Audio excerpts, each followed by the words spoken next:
This latest bipartisan bill would create a system to tax, regulate, and essentially monitor the use and sale of cannabis here in the Commonwealth.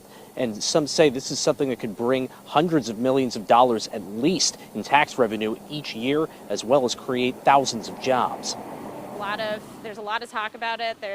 We've really seen a lot of momentum. Representative Emily Kincaid is co-sponsoring a bill to legalize adult use cannabis through a program under the Department of Agriculture. The bill also deals with expunging previous marijuana-related convictions and prioritizes participation of minority, women, and veteran-owned businesses in the cannabis industry.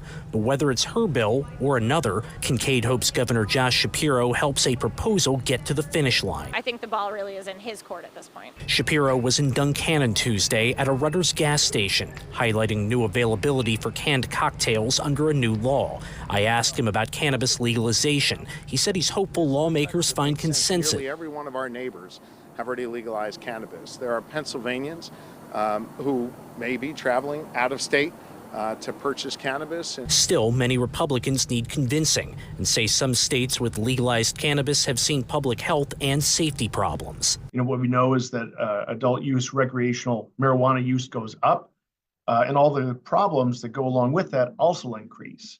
And we have to ask ourselves, why would we do this? It's not.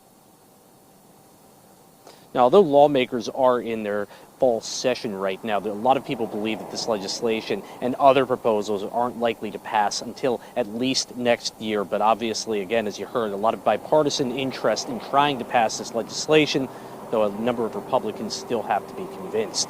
In Harrisburg, Tom Lehman, WGAL News 8. Tom, thank you. 24 states in the District of Columbia have fully legalized recreational marijuana, and 14 more states allow it for medical use only. Medical use means the person needs to be certified by a doctor and given a personalized patient card.